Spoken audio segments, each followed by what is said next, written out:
기독교 작가이면서 사상가로 유명한 C.S. 루이스라고 하는 분이 계시는데, 이분이 쓴 책 중에 소설의 책입니다. 스크루테이프의 편지라고 하는 그런 책인데요, 소설책이고 스크루테이프라고 하는 사람이 이 사람이 그냥 일반 사람이 아니라 고위급 악마를 스크루테이프 이렇게 이야기해서, 이제 이 악마가요 자기의 그 부하들한테 이렇게 이야기하는 겁니다. 그리스도인들을 어떻게 하면 넘어뜨릴 수 있을까? 그리스도인들을 어떻게 하면 무너뜨릴 수 있을까? 그것에 대한 편지를 쓰게 되는 그런 내용인데요, 여기 보니까 그리스도인들을 무너뜨리는 아주 악랄한 전략을 이야기합니다. 그 전략이 뭐냐? 이제 C.S. 루이스가 이야기하는 겁니다. 기독교 더하기 그 무언가에 기독교인들을 잡아놓는 거예요. 그러니까 무슨, 쉽게 말하면 몇 가지 사례를 이야기하는데요, 기독교와 심리학, 기독교와 신앙요법, 기독교와 채식주의, 기독교와 어떤 무언가, 이런 것을 계속해서 강조하게 함으로 인해서, 그래서 이제 기독교만 가지고는 이 세상 살 수 없다, 기독교 말고도 다시 무언가가 우리에게 필요하다, 그것을 강조할 때마다 그게 바로 기독교인들을 무너뜨리는 아주 최고의 전략이다. 그 책에서는 그렇게 이야기를 하고 있습니다. C.S. 루이스가 살았던 그 시대에 비해서 지금은 굉장히 많이 발전되었고 훨씬 더 많은 목록들이 아마 정해지지 않았을까, 이런 생각이 듭니다. 기독교와 뭐 다른 것이죠. 예를 들어서 기독교와 어떤 스타일, 기독교와 긍정적인 태도, 기독교와 자기개발, 기독교와 어떤 경험들, 기독교와 홈스쿨링, 기독교와 사회정의, 기독교와 정치적인 행동, 기독교와 복지시설, 뭐 이런 여러 가지 이야기들로 기독교라고 하는 것이 참 좋은데 기독교 말고도 또 필요한 것이 우리에게 있는데, 그게 뭐냐면 이 땅 살아가려면 복지시설도 필요하고, 이 땅 살아가려면 여러 가지 경제적인 활동도 필요하고, 이 땅에 살아가려면 기독교 말고도, 교회 말고도, 예수님 말고도 우리에게 필요한 것이 분명히 더 있다, 이렇게 이야기하는 것이 여러분 성경에서 말하고 있는, 또 C.S. 루이스가 이야기하고 있는 마귀의 유혹이다, 이렇게 말하고 있는 거죠. 여러분, 우리의 인생에 있어서 기독교 말고, 교회, 예수님 말고 다른 무엇이 우리에게 필요할까요? 사실 곰곰이 생각해보고 많은 설교 제목을 생각하고 설교의 내용들을 생각해보고 말씀을 읽어가면서 제 나름대로 결론을 내린 것은 뭐냐면 예수님밖에 없습니다.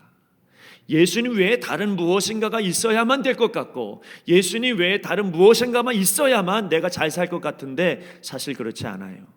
예수님이 우리 가운데 함께 하시면 그 다른 일들은 하나님께서 해결해 주실 거예요. 하나님께서 우리에게 길을 보여주신 것은 다른 무언가가 아니고 바로 예수 그리스도가 우리에게 길이요 진리요 생명인 것을 분명합니다. 사탄이요 우리에게 심어놓는 건 뭐냐면요, 예수님 말고 뭔가 더 필요하다는 거예요. 뭔가 더 필요해서 예수님만으로, 하나님만으로는 부족하다는 겁니다. 그래서 여러분, 예수님 외에 다른 무엇인가, 하나님 외에 다른 무엇인가가 우리에게 필요하다, 바로 그것을 성경에서 뭐라고 말하냐면 우상이라고 말하는 거예요.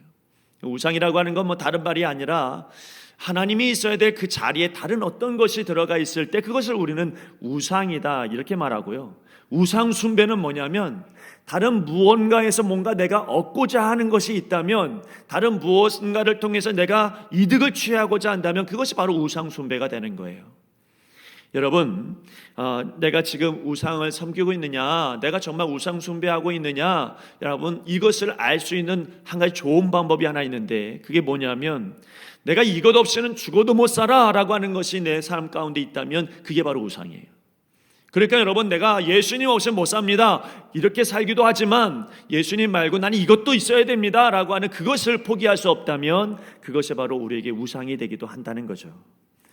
그것이 대부분의 여러분 우상이라고 말할 수 있는 것은 우리에게 너무나도 좋은 게 많아요.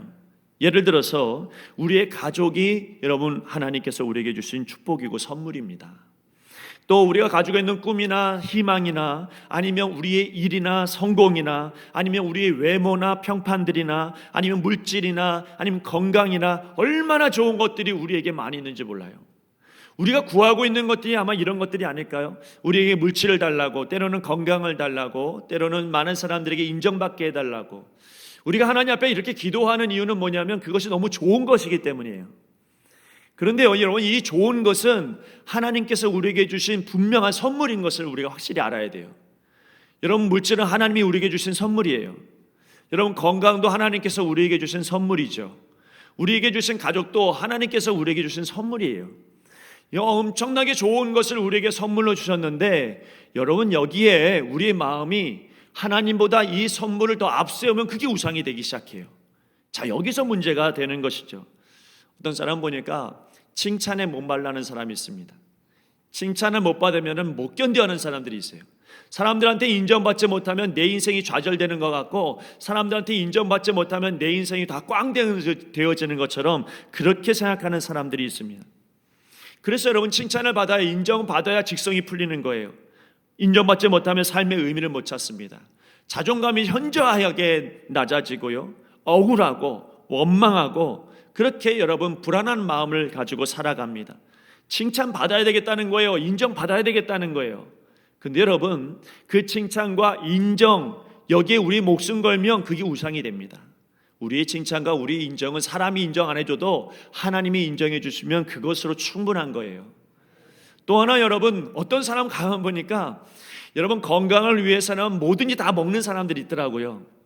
그래서 이거 좋다고 저거 좋다고 무엇이든지 많이 먹어요.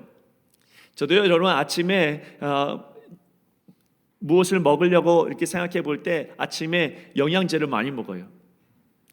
그래서 옛날에는 몇 년 전에도 2알, 3알 먹었는데 지금은 6알 먹어요. 뭔가 이거 먹지 않으면 안 될 것 같고, 먹지 않으면 오늘 못 버틸 것 같고. 그런데 여러분, 생각해 보니까 어떤 사람 보니까 여러분, 저거는 먹어서는 안 될 것 같은데 그거 먹는 사람들도 있어요. 왜냐하면 저거 안 먹으면 건강을 해칠 것 같거든요. 저거 안 먹으면 내가 건강이 아주 안 좋아질 것 같으니까 이것저것 여러 가지를 많이 먹습니다. 그런데 이게 지나쳐 버리면요, 그 건강이라고 하는 것이 때로는 우리에게 우상이 될 때가 있어요. 네 건강해져야 된다, 건강하게 살아야 된다, 웰빙, 여러분, 이 건강이 나에게 우상이 되어지면서 여러분, 하나님 앞에 나오지 못할 때가 있어요. 그러니 여러분, 하나님보다 더 높이 있는 이 건강이 우리에게는 여러분 우상인 거예요. 너무나도 귀한 선물이고 너무나도 복된 것임에도 불구하고, 그러니까 하나님이 주신 것이 이 선물, 주신 이 선물보다 더 소중하게 여기는 것이 우상인데, 성경에서 그러면 우상을 뭐라고 이야기할 것 같습니까? 좋게 이야기하지 않죠. 그 중에 대표적으로 이 우상을 섬기고 우상을 이렇게 숭배하게 되어지면 결론적으로 이야기하자면 어떻게 되냐면 다 제로가 돼요. 내 인생에 열심히 신앙생활 잘하고 열심히 헌신했는데도 불구하고 우상 숭배하는 마음이 내 안에 쏙 들어가면, 그러면 내가 여태까지 쌓아왔던 모든 신앙이 다 제로가 돼버려요. 그게 성경에서 뭐라고 이야기하는지를 가만 보니까요, 이사야 41장 24절 말씀에 보면, 보라, 너희는 아무것도 아니며 너희 일은 허망하며 너희를 택한 자는 가증하니라. 29절 말씀에 보면, 보라, 그들은 다 헛되며 그들의 행사는 허무하며 그들이 부어 만든 우상들은 바람이요 공허한 것뿐이니라. 또 44장 9절 말씀에 보니까 우상을 만드는 자는 다 허망하도다 그랬고요. 예레미야 말씀에 보면 그들은 헛것이요, 고린도전서의 말씀에 보면 우상은 세상에 아무것도 아니라 그랬고요. 사도행전 말씀에 보면 헛된 일을 버리라 이렇게 말합니다. 그러니까 여러분, 우상 숭배라고 하는 말을 성경에서는 끊임없이 하는 얘기가 뭐냐면 헛된 것이다 이렇게 말하죠. 이걸 다른 말로 이야기하면 우상을 숭배하는 그 순간 내 모든 것이 다 제로 상태로 돌아가 버리고 만다는 거예요. 여러분, 그렇습니다. 뭐 대단한 일을 한 것처럼 느껴지고, 내가 하나님 앞에 열심히 헌신한 것 같은데요, 내 마음에 하나님보다 더 앞세우는 것들이 생겨나는 그 순간부터 모든 나의 신앙이 제로로 돼버려요. 그래서 내가 언제 믿음이 있었나? 내가 언제 신앙이 있었나? 내가 언제 교회 다녔지? 이런 마음들이 우리 가운데 생겨날 때가 있습니다. 여러분, 중요한 것은 우리의 영적 수준이요, 제로가 되어서는 안 되잖아요. 이제는 여러분, 우리가 믿음으로 성장해 나가야 될 것 같고, 이제는 주를 위해서 살아가야 되고, 주님께서 내 인생을 책임져 주시는 이 아름다운 광경들을 우리가 볼 수 있는 그런 은혜가, 그런 영적인 수준이 우리에게 필요하다는 겁니다. 그러나 여러분, 내 안에 우상이 있으면요, 다 제로가 돼버려요. 그 대표적인 예가 누가복음 16장에 여러분 잘 알고 있는 부자와 나사로 이야기예요. 부자 나사로 이야기 여러분 잘 아시죠? 여기 이 이야기를 가만 보니까 여러분, 우리가 눈치채지 못할 수도 있겠는데요, 가만 보면 부자는요 이름이 없어요. 자, 여러분, 나사로는 거진데도 불구하고 하나님께서, 예수님께서 그의 이름이 나사로라고 이름을 줬는데 부자는 이름 자체가 없어요. 그 말은 무슨 말입니까? 여러분, 부자의 삶은 헛된 거예요. 여러분, 나사로의 이름을 분명하게 적어준 이유는 뭐냐면, 이 거진 나사로의 인생이 우리가 볼 때는 별 볼 일 없는 것처럼 보이지만 우리 주님께서는 인정했고 우리 하나님께서는 인정했던 그런 인생이라는 겁니다. 오늘 여러분, 우리가 하나님의 자녀라고 하는 이름을 가졌다는 것은 축복이에요. 자, 여러분, 이 부자는요 자기의 인생의 가치관을, 정체성을 어디에다 뒀냐면 부유함에 두었어요. 사치에 두었어요. 쾌락에 두었어요. 그러면 내가 이 정도 사치를 버리고 이 정도 부유하고 이 정도 잔치를 벌이는 사람이다, 자기 자신의 존재감을 거기에다 두었어요. 그러나 여러분, 그가 죽을 때 가지고 있는 건 아무것도 없잖아요. 그가 돌아갈 때는 모든 것이 다 제로 상태로 돌아가서 오히려 여러분 어려움과 고통 속에 있습니다. 그러나 여러분, 이 거지 나사로는 이 땅에 살면서 굉장히 힘들고 어려운 인생을 살았어요.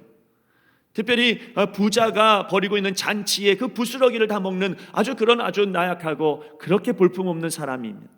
이 사람이 병들어서 주변에는 강아지들이 와갖고 그 아픈 데를 핥아먹는 것으로 인해서 엄청 괴로웠던 사람이, 살아가는 게 인생이 괴로운 거예요.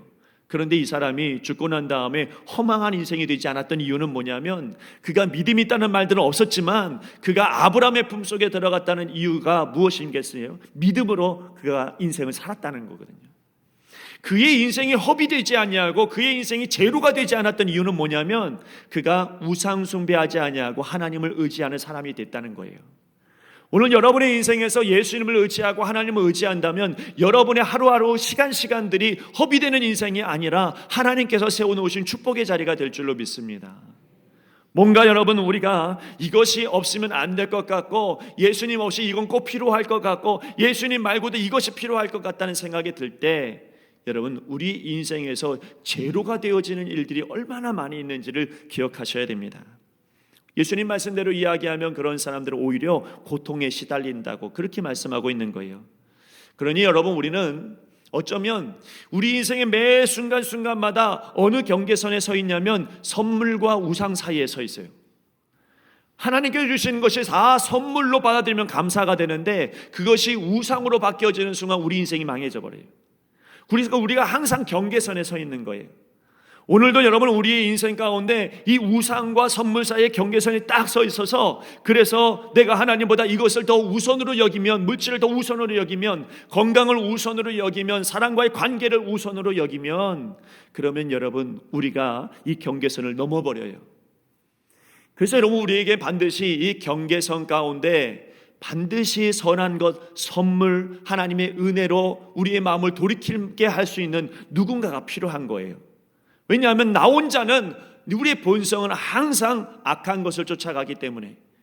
그래서 여러분, 우리에게 필요한 사람이 있습니다. 우리를 도와줄 만한 사람들이 필요한 거예요. 그 사람이 누군 줄 아십니까? 여러분, 우리가 내 옆에 있는 사람이 아니에요.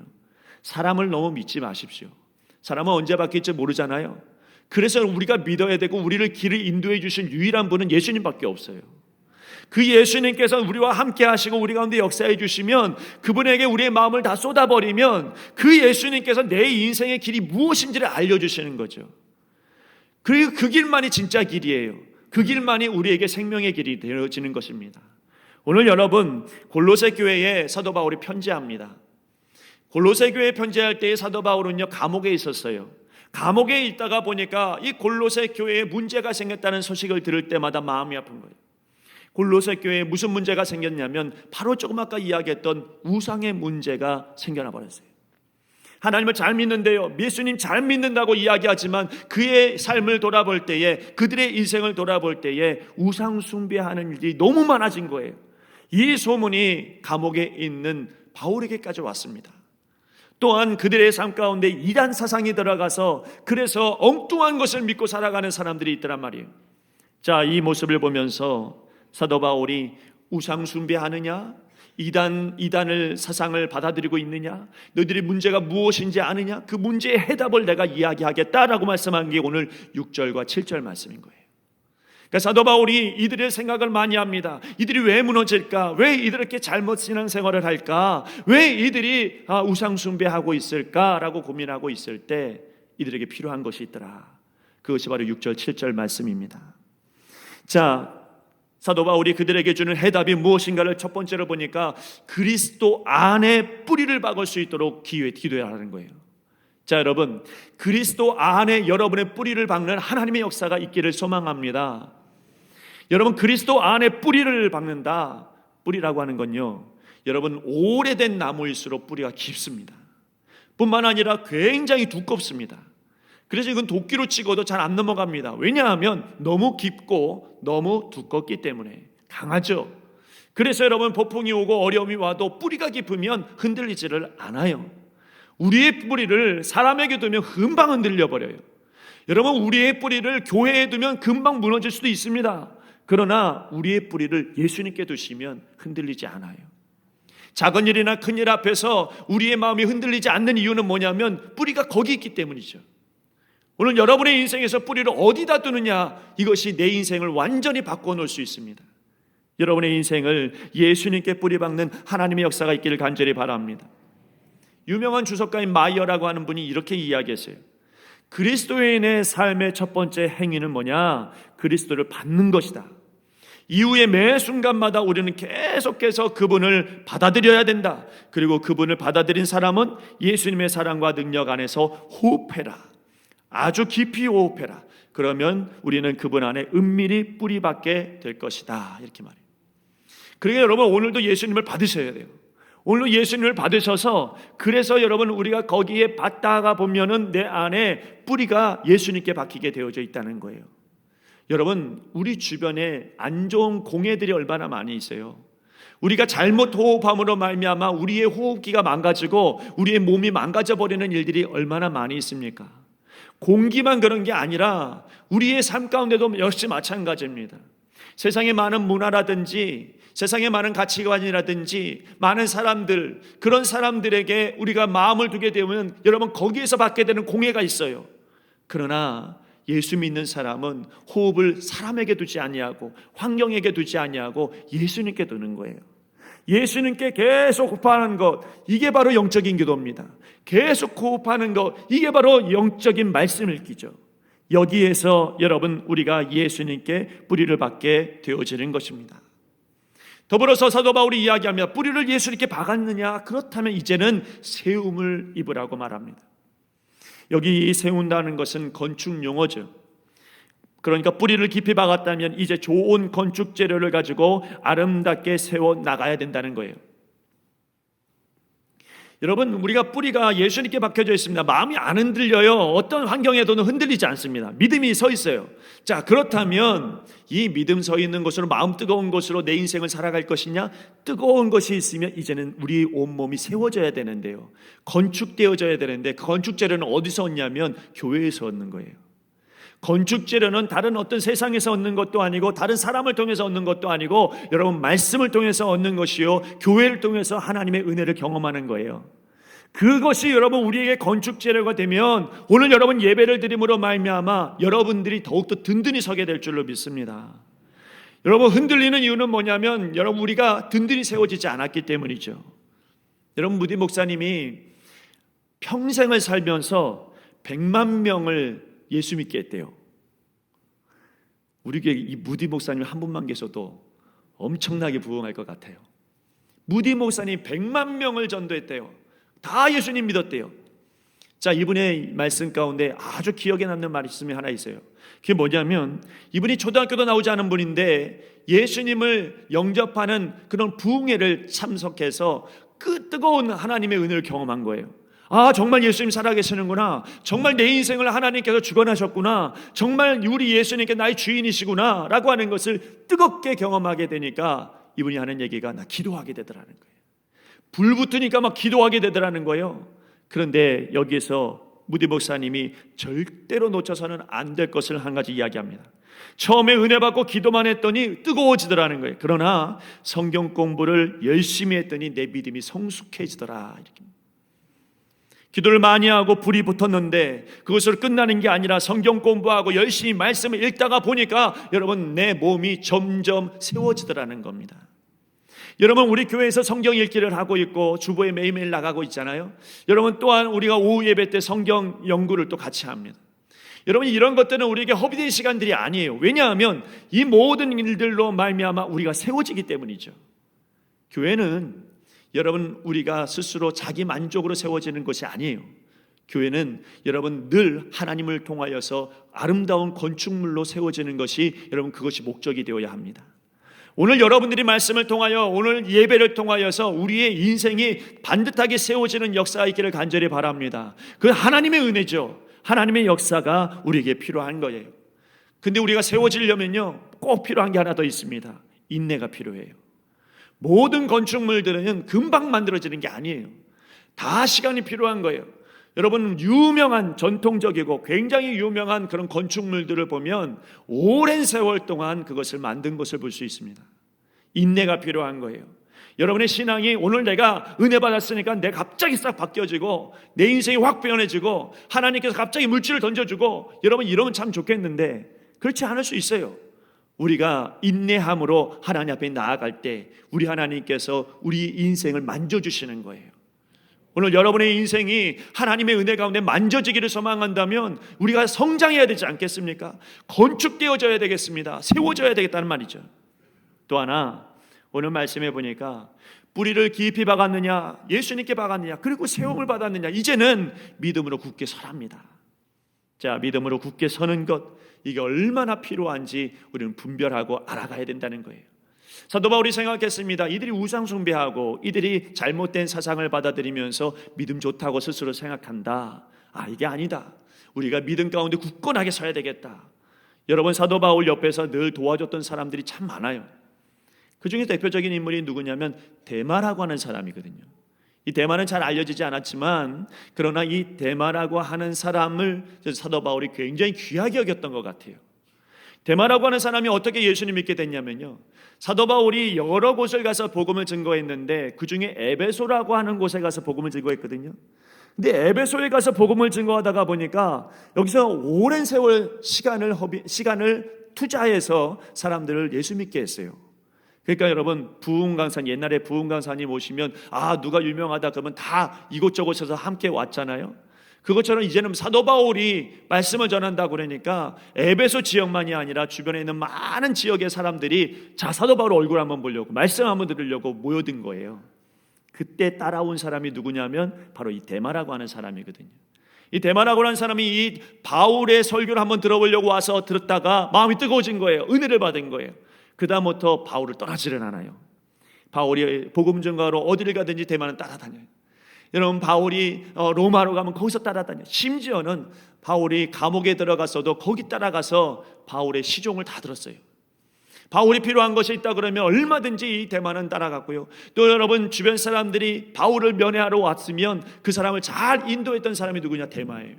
데마라고 하는 사람은 정말 믿음 좋은 사람이었어요. 누가 보더라도 이 사람은 기도하는 사람, 누가 보더라도 이 사람은 대단한 사람. 그래서 사도 바울이요 빌레몬서라고 하는 그런 성경 편지를 쓸 때에도 맨 마지막에 누구에게 문안하라라고 이야기할 때 거기에 데마도 나와요. 그러니까 무슨 이야기입니까? 너무너무 아끼는 이 사람에게 문안해라. 데마를 그렇게 사랑했던 거예요. 그런데 놀라운 사실은 뭔 줄 아세요? 이 사람이 얼마나 믿음 좋은 사람이었고 많은 사람들에게 존경받는 사람이었는데 결정적인 순간에 세상을 향하여 달려갑니다. 이 믿음 좋은 사람 흔들리지 않을 것 같았는데 이 사람이 결정적인 순간에 사도 바울을 배신해요. 사도 바울이 두 번째 감옥에 들어갔을 때, 사도 바울이 이제 조금 있으면 순교해야 될 때, 이제 마지막이라고 생각하는 그 순간에 데마가 세상을 향해서 갑니다. 이 믿음 좋은 사람, 언제나 내 옆에 있을 것 같은 사람, 언제나 나를 도와주고 나를 위해서 기도해 줄 수 있을 것 같은 이 사람이 여러분 사도 바울의 그 결정적인 그 순간에 데마가 세상을 향해서 바울을 버리고 가버리고 말아요. 여러분 사도 바울이 순교당하기 전에 마지막으로 쓴 편지가 디모데후서입니다. 디모데후서에 사도 바울이 디모데에게 이렇게 편지합니다. 디모데야 빨리 와라. 내가 외로워서 못 견디겠다. 여러분 왜 그렇습니까? 데마는 이 세상을 사랑하여 나를 버리고 데살로니가로 가버렸다. 처음에 데마는 믿음이 굳건한 것 같았습니다. 믿음의 뿌리를 깊이 내린 것 같았고, 여러분 그런데 지나고 나 보니까 결정적인 순간에 여러분 이 사람에게 믿음은 하나도 없었어요. 모든 것이 그 믿음 좋았던 것처럼 보였던, 모든 완벽했던 그런 모습들이 제로로 바뀌어버렸어요. 세상을 우상으로 여기는 그 순간에 모든 신앙이 원점으로 돌아가 버렸어요. 마음에 다른 우상이 들어오니까 다 제로가 된 겁니다. 전 이런 사람들을 종종 많이 봅니다. 열심히 신앙생활하고요, 열심히 믿음 생활합니다. 심지어는 찬양할 때 손을 들고 찬양하고 방언을 받습니다. 여러분 하나님 앞에 놀라운 경험도 했습니다. 그런데 여러분 그 사람이 어느 순간 행방불명될 때가 있어요. 이 사람 정말 믿음 좋은 사람 같고 대단하게 하나님 앞에 열심히 내는 사람 같은데, 과거에 엄청났던 것 같은데, 그런데 어느 순간 행방불명되고 교회에서 보이지 않는 사람들이 있어요. 분명히 그때 같이 은혜 받았는데, 분명히 그때 같이 기도했는데, 분명히 그때 같이 찬양했는데, 여러분 왜 그렇습니까? 그것은 분명히 믿음을 올바로 세워나가지 못하기 때문이에요. 굳건하게 나아가지 못하기 때문입니다. 조금이라도 어려움을 만나면 금방 무너져버리는 그 마음이 그의 마음 가운데 있었기 때문이죠. 그러므로 여러분, 오늘 사도 바울이 우리 이 골로새 교인들에게만 이야기하는 것이 아니라 저와 여러분에게도 함께 이렇게 말씀하고 있습니다. 그리스도 안에 뿌리를 박으라고, 세움을 입으라고, 그리고 믿음으로 굳게 서라는 거예요. 근데 여러분 놀라운 사실은 뭔지 아세요? 이거는 내가 할 수 있는 일이 아니래요. 왜냐하면 이거 원어를 보니까요, 다 수동태로 되어져 있어요. 뭐냐면 내가 스스로 하는 게 아니고 누군가가 날 도와줘서 이게 할 수 있다는 거예요. 뿌리를 박는 거 내 힘으로 안 돼요. 하나님 도와주셔야 되죠. 여러분 세움 받는 거 내 힘으로 안 돼요. 하나님 도와주셔야지. 내가 믿음으로 굳게 서는 거 내 힘으로 안 돼요. 하나님 도와주셔야. 그래 우리가 기도해야 되는 거예요. 근데 여러분 뒤에 나오는 감사하는 자가 되라라고 할 때, 감사하는 자는 능동태예요. 이건 내가 할 수 있는 거예요. 그래 여러분, 내가 수동태로 내가 이렇게 되어지기를 소망하고 이렇게 되기를 바랍니다, 믿음으로 서기를 바랍니다, 이렇게 기도하면 어느 순간 나도 모르게 내 힘으로 감사하는 자가 의지적으로 되어진다는 거예요. 그러면 여러분의 인생 가운데 감사하는 자가 되세요. 어려운 일도 힘든 일도 만났을 때마다 여러분 감사하는 자로 의지적으로 돌려놓으면 여러분 우리 하나님께서 우리를 더욱더 깊이 있는 믿음의 사람으로 세워주실 것입니다. 감사하는 사람을 가만 보십시오. 흔들리지 않습니다. 감사하는 사람 가만 보니까 주님과 동행하는 사람입니다. 감사하는 사람은 오직 주님밖에 없다고 말하는 사람이에요. 이런 사람은요, 우상과 선물 사이에서 흔들리지 않아요. 모든 것이 다 선물이에요. 내게 주신 고난도 선물이요, 내게 주신 은혜도 선물이요, 내게 주신 모든 물질도 선물이요, 내게 있는 모든 환경도 다 하나님의 선물입니다. 이렇게 고백하는 사람이 감사하는 사람이고, 이런 사람을 하나님께서 사용하시더라는 거예요. 여러분, 저는 우리 교회가 이와 같이 주님과 동행하는 삶을 살아가는 하나님의 사람들로 가득 채워지기를 바랍니다. 말이 쉬운데요, 말은 쉬운데 행동이 어렵습니다. 그렇게 말하지 마세요. 내가 너무나도 육이 약해서 어쩔 수 없습니다. 나 너무 바빠서 하나님 앞에 열심히 못합니다. 여러분, 그것은 하나님 앞에 변명일 뿐이지 모든 것을 우상으로 만들고 모든 것을 제로로 만드는 그런 입술이 되고 마는 거예요. 그러니 이제는 하나님 감사하겠습니다. 무슨 일이든지 내가 감사하겠습니다. 무슨 일이든지 내가 그리스도에게 뿌리를 박겠습니다. 내가 세움을 입고 내가 믿음으로 굳건하게 서겠습니다. 이런 마음들이 오늘 저와 여러분에게 있기를 간절히 바랍니다. 제로 상태로 되지 마시고 이제는 매일매일 한 계단 한 계단 올라가시면서 하나님의 사람으로 영적인 진리를 체험하는 하나님의 사람이 되시길 바랍니다. 우리 교회 모든 성도들이 아름다운 건물이 되야죠. 모든 사람들이 하나님 앞에 귀하게 사용되어지는 헌신자가 되야죠. 그러기 위해서 오늘 사도 바울이 이야기하고 있는 이 말씀이 우리에겐 진리가 되기를 소망합니다. 감사하는 자가 되십시오. 예수님에게 우리의 뿌리를 박고 세움을 입어 믿음으로 굳건히 서십시오. 이것이 여러분 우리 교회가 축복받고 여러분이 하나님 앞에 복을 받는 은혜의 길인 줄로 믿습니다. 기도하겠습니다. 하나님, 어찌 보니 우리 안에 우상이 있습니다. 우리가 알게 모르게 우상 숭배를 하고 있습니다. 그래서 계속 우리의 믿음을 제로 상태로 돌려놓는 이 나약한 주의 자녀들을 보시옵소서. 하나님, 오늘 우리의 마음을 붙드시사 그리스도의 뿌리를 받고 세움을 받아 더욱 굳게 서게 하여 주시옵소서. 무엇보다 이 모든 상황을 감사로 돌리게 하여 주옵소서.